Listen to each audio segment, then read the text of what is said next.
Welcome to the latest edition of the LL Basketball Roundtable, brought to you by Student Transportation of America. It feels like a while since we've been in the friendly confines of 101 North Queen.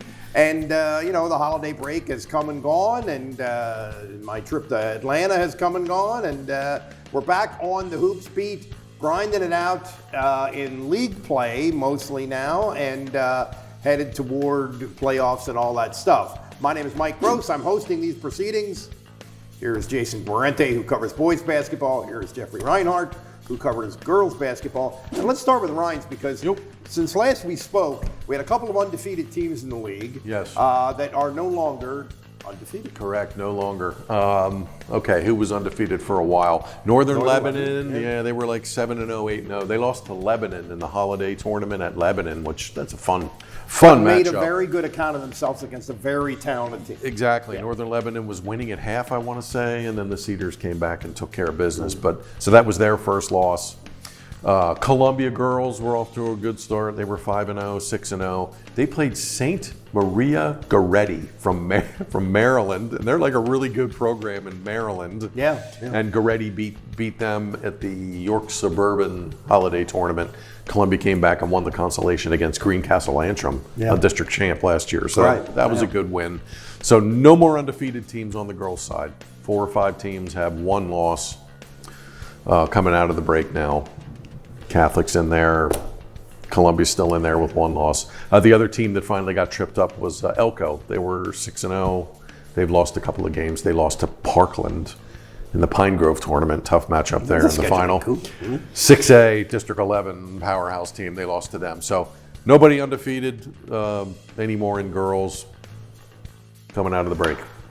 On the boys' side, something that has caught my attention, Jason, is we have a couple of guys in the league who are having MVP-type seasons, really carrying their team. And I thought one of the most noteworthy wins of the year was Hempfield beating Wilson with one of those guys. So talk about these two guys that really are, I don't want to say carrying their teams, because that's not fair to the other kids, but kinda. They're difference makers for sure. Yeah. Penn Manor's Ethan Benny, who came back during a holiday break.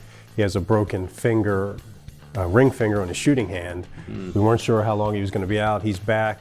He helps Penn Manor win Warwick's holiday tournament. And then you were talking about Hempfield, Ben Troyer, who helped Hempfield win its home holiday tournament against Wilson, which was number 2 in 6A at the time, and only had one loss all season. And I think that is the toughest possible matchup for Wilson, for Hempfield, because Wilson plays such good half-court man-to-man, and Hempfield has this motion offense thing where they have to kind of generate it. Well, Ben Troyer can generate it. Well, what they do is they're isolating Ben Troyer now, putting him in the corner at half court and making the lead defender stop him, and the lead defender can't. So he's beating that defender off the dribble, then he can pass, he can get to the rim, he can get fouled. He gets fouled a ton. He shot 90 free throws already this season. Wow. Both these guys are big guys that can do a lot of things. They're the basket guys. Yeah. That's why they shoot so many free throws, right? Because they can hit a three-pointer, they can hit a mid-range jumper, they can get to the rim, and they shoot really high percentage. Yeah. Benny shoots 86% at the line. That's really good. And you're talking about a weapon there, right? You're talking about 8 to 10 points a game. So it'll be interesting because they're also in each other's way to make the league playoffs. If you think Cedar Crest is going to win that section, they've already beaten both of those teams. Now Penn Manor and Hempfield are playing each other for second place, and their first meeting is Friday at Landisville. The winner of that is in second place and in the best shape to make the league playoffs. And the second place team from Section 1 can win the league championship. I mean, that happens all the time. I saw Penn Manor play Cedar Crest without Benny. And I thought, I knew Benny was good, but he's not Billy Owens. What is happening here? Holy moly.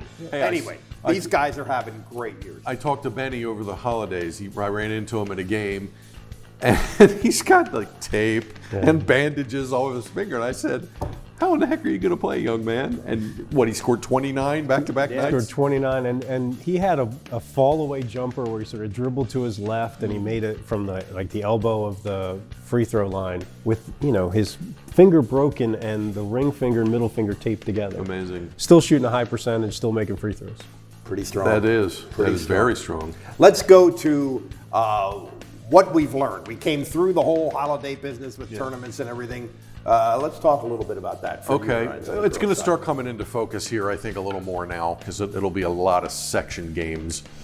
Hempfield, roller coaster, still undefeated in Section 1, but they're non-league. Section 1's pretty deep.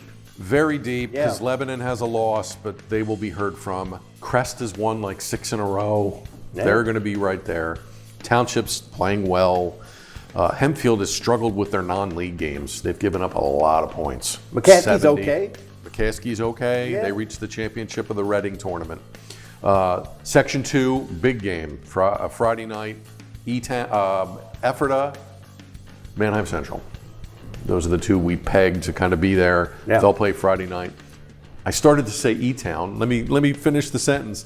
E-Town was 0-8. Bears struggling, injuries. That's not good. They've won 2 in a row, including a section game. Oh, now look out for the Bears. Section 3, Catholic and Northern Lebanon are now tied. I saw Northern Lebanon this week. They're tricky. And Section 4, Anvil, Cleona, and Columbia are there at the top. I don't know when they play, next week, I think. So all of that will start ironing itself out. Milestone moment, real Go. quick. Mary Go with the milestone. Boleski, senior Lancaster Catholic, on Saturday against Imhotep at E-Town College, showdown. Got her 1,000th point, 24th player in Catholic history to score 1,000. That's pretty good. That's most in the league by a lot. Yeah. No surprise, though. Probably not a surprise. So Boleski's in the 1,000-point club. 2 kids are at 900 plus. Catholic senior Riley Kraft, 912. Manheim Township. So she'll get there. She'll be a couple weeks. Manheim Township senior Ava Byrne, 910. So they're both. She'll probably get there too. Couple weeks. Yeah. Yeah, they should both hit it in the next couple of weeks. Keep an eye on that. All right. I think if there's one thing we learned about the girls, it's a pretty deep league. A lot of teams Yes, that agreed. are capable of yeah. beating. Yeah. So, Section 1 should be great. Yeah. You kind of forget about Lebanon because they have a loss, and then you're like, whoa, Lebanon, they were 24-0 last year. Yeah. They're going to be there. Section 1 will play itself out, but that should be great down to the last week. all right, Jason. What have you learned? Share with us, big guy. The LL is going to be a factor in districts. I wasn't Nice. entirely sure of that at the beginning of the year, but you go through 5A first place is Manheim Central, which Yeah. is still undefeated, 9-0. And I don't see anybody there that's Yeah. overwhelming, right? It's not wide like open. Exeter was last year. I think Not it's even all, I think that's a theme throughout the district. Yeah, There yeah. aren't power, even 6A. There's no There's Reading no High. Reading. Yeah, I mean, and then you go down 4A, Octorara's number 2. I mean, they have a Berks Catholic problem there, but they Yeah. are number 2. 3A, Columbia's number 2, right there with Trinity. Wow. And 2A, Mennonite's probably the favorite. Yeah. They're number 1. So we're going to have a team from this area that's in the running in districts in most classifications. That happens so often over my gazillion years of doing this, where you look at it at the beginning of the year, you think, it kind of feels like a down year, and then you start putting it in a district context with the different classes. It Trivia. might be playing for And them. if you want to go to 1A, Linville Christian, yeah, which is a they'll be there. Lancaster County school, is probably the favorite to three-peat in 1A. Their girls team is good as well. Trivia. Go. So how many wins does Danny Walk have? It is Do we now Oh, it's controversial. How many? it's 403. Yes. Okay. It was They- 400 briefly, and then we found 3 wins in the ether somewhere. Uh-oh. I think it's a product. He's coached for 4 schools. Yeah, that's what I was going to say. He's had an unusual career. Yes. Long runs and short runs at 4 different Reading, places. Catholic, Warwick, Warwick, And Hempfield. And Hempfield. And more than half of the wins are at Hempfield. You kind of think of him at those other places, but he's been Yeah. at Hempfield a long time. Yeah. And the other thing, Danny Walk does not care about this No, at he all. doesn't. So No. he has not paid any attention. Like some coaches will keep track. He has not kept track at all. It doesn't matter to him. So the genuinely night we thought he was getting 400, got it was 403. actually 403. Okay, they got three wins in one night. All right, Ryan, what's coming up for you? Okay, this week, midweek here, I'm going to see Country Day against Mennonite, intriguing Section 4 game. Thursday, Lancaster Catholic Elko. I like to keep tabs on Catholic. Catholic's section winning streak is up to 72. They have not lost a section game since February 2017. Hello, that's pretty good. Friday night, Manheim Central against Ephrata. That's a big one. Saturday girls is the West York Showcase, which is becoming a popular event. West York's got a cool gym, kind of like Manheim Township. They host games all day, 9 a.m. until like 8 o'clock at night. 4 LL teams will be there. Warwick, Solanco, McCaskey, and Columbia plays DeLone Catholic, which is kind of the that's a good one. That's the must-see game. The Mighties, the Squirettes. Yes, they're undefeated. They're very good, so they play Columbia. So I'm going to go and Tortured English nickname. Squirettes. Yeah, I'm going to go and set up shop and watch all the 4 LL games, which are kind of all in a row in mid-afternoon on Saturday. Jason, where are you going? What's happening next? Friday's a big day. I mentioned Penn Manors at Hempfield, the winner. That's got the inside track to a playoff spot. Manheim Central at Ephrata. Ephrata is still undefeated in the section. Ephrata has kind of flown under the radar. I've given them short shrift. I will be out to see Ephrata. Okay. But that's a tough game. I mean, you see, Manheim Central's undefeated, but they're not blowing anybody out. They were grinding. They were tied. 9-0, right? They're 9-0, but they were grinding. tied with Conestoga Valley in the fourth quarter, tied with a minute to go against Garden Spot last night. So they're winning, but it's not easy, and Ephrata is a hard place to play, so that'll be a tough one. Okay, gang, we're back at it. We're grinding. It's the regular season. This has been the LL Basketball Roundtable, brought to you by Student Transportation of America. Mike Gross, Jason Guarente, Jeffrey Reinhardt. We'll see you again soon.